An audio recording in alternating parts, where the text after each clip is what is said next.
والحمد لله أهل البحرين يعني اسمحوا لي أن أنا أقول هذا بس ولكن شيء أعتز به، الأمية صفر.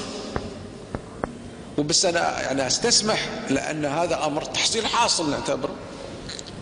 حل البحرين من أي زمن وهي في تعليم وفي بناء دولة متطورة. حتى علماء الدين عندنا وحتى شيوخ القبائل عندنا قبلوا بالدولة المدنية الحديثة ودخلوا فيها،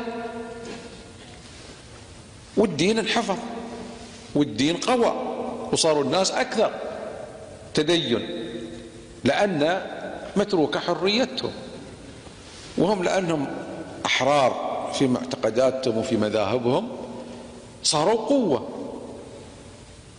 فبناء الدولة المدنية في ظل هالظروف اللي تعيشها المنطقة كلها من أيام الجد عيسى بن علي، أول ما بدأ البناء للدولة المدنية ومعاه رجاله من أهل البحرين وساعدوه، ومن ثم الجد حمد ومن ثم الجد سلمان ومن ثم الوالد رحمة الله عليهم كلهم. والآن جاء دورنا أن نبني وياكم الدولة الحديثة المدنية، دولة المؤسسات والقانون، لا دولة الرأي المنفرد والأوحد.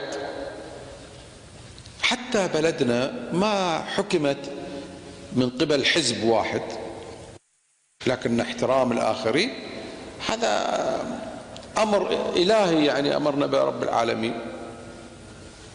فالرسول عليه الصلاة والسلام حتى بداية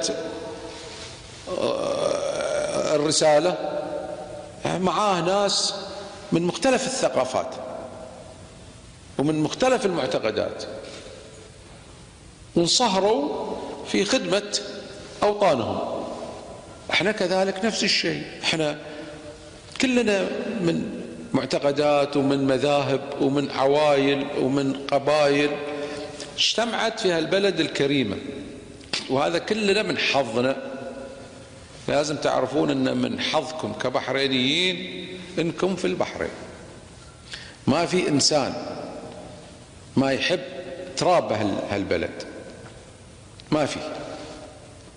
وحتى اللي يأتي من الخارج وده أنه يبقى، وإذا ما يقدر بيزور، لأنكم طيبين، تستقبلونهم، تضيفونهم، تحترمونهم، تقدرونهم، تسألونهم عن أحوالهم وعن أمورهم. هذا ما أتمنى أن يبقى عندنا كقوة تكون بديلة عن القوة والعنف والشر، فتكون قوتنا بالخير وبالطيبة وبالتسامح وبالتعايش. بس ترجموا هالكلمات، الواحد لا يقولها ولا ينفذها. إذا ما تقدر تنفذها لا تقولها. فأنت تتعايش في دولة المؤسسات والقانون بكل محبة وبرضا أهم رضا من رب العالمين، أن يكون راضي علينا من أفعالنا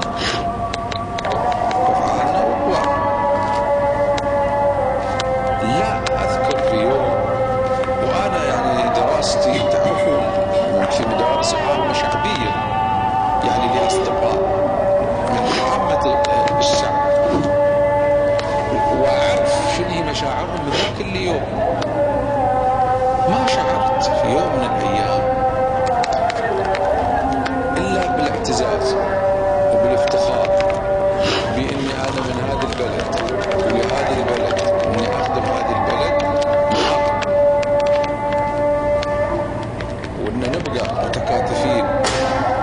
ومرينا في مراحل لا يحتاج ما في حاجة أذكرها، ولكن كلنا نعرف الفترة الفلانية، الفترة الفلانية، الفترة الفلانية، الفترة الفلانية، وكلها من الخارج، كلها من الخارج للتأثير تأثير على مجريات الأمور الطيبة الطبيعية في البلد، وتتجاوزها البحرين بتكاتف أهلها، كبيرة كانت أم صغيرة. وهذا بيتنا، حتى يعني إخواننا يعني إذا أرادوا يساهمون يخلون الباقي لك، لأنه بيتك، يعني ما يقدرون يحلون لك كل مشاكلك، ولا يقدرون بعد يتدخلون في شؤونك إلا بحد معين معروف. الآن إذا في أمور تتطلب المعالجة فلا شك هي في طريق العلاج. لا يمكن أن تكون في مشكلة أمامنا في البحرين ولا نبدأ في معالجتها، لا يمكن،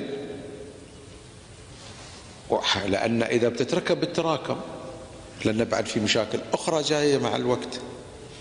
على كل حال أنا لا أطيل عليكم، هذا اليوم من أسعد الأيام، هذا اليوم يرمز للوحدة والاتحاد الوطني في بلدنا، وهذه هي قوتنا. وأنا أشكركم وعاجز عن الشكر، لأن هذا مبادرة منكم، وأنتم بغيتوا تشوفونا وإحنا نبغي نشوفكم. فالحمد لله على البلاغ، وما صار إلا الخير بالنسبة لبلدنا، وتعلمنا الدروس المفيدة والعبر اللي استخلصناها.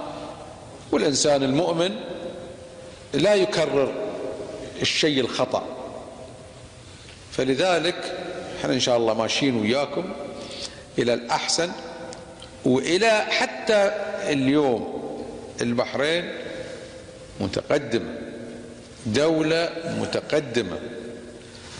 متقدمة على دول في العالم المتقدم. فالحمد لله والشكر لله، وإن شكرتم لأزدناكم. فلذلك أعتقد هذا الواجب. بقت نصيحة شخصية يعني عائلية، ترى الدنيا فيها من الأشياء الجميلة والأمور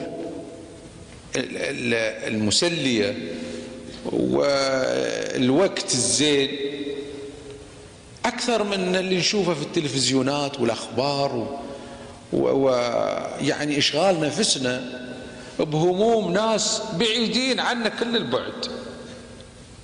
يعني إذا ننشغل بهموم صيادين البحر اللي عندنا، بالصناعة اللي عندنا، ننشغل بشؤوننا، ولكن بطريقتنا، ونخلي لنا وقت لفرحتنا، لأسرنا، لتربية أبنائنا على المحبة. أما الأبناء إذا شافوا الأسرة مركزة على التلفزيون وعلى الأخبار، وكل ساعة لا محطة تشوف الأخبار نفسها يمكن 20 مرة، أنا قررت تشوفها يمكن مرتين، أما 20 مرة 30 مرة تكرر على نفسك، هذا يعني وقت. لو تستفيد في القراءة مثلا، الإنسان القراءة أفضل، والقراءة حتى تنعش الذاكرة يقولون. أما لما تطالع التلفزيون الحقيقة لو يسألك واحد بعد 5 دقائق ايش شفت تنساه، لأنه يعني ما يرسخ في الذاكرة. على هالأساس أتمنى لكم التوفيق، وإحنا بخير إن شاء الله، بسلامة العم ولي العهد وعلمائنا الكرام. هذا الشيخ أحمد الله يسلمه ما يخلي فرصة إلا ويبدي الرأي اللي فيه مصلحة البحرين، وهذا الإخوان رئيس مجلس الشورى ورئيس مجلس النواب وجميع الإخوان اللي خدموا البحرين يعني بجهد جهيد. هذا هم معانا اليوم، والله وفقهم وصاروا قدوة لأبنائهم وصاروا قدوة لإخوانهم.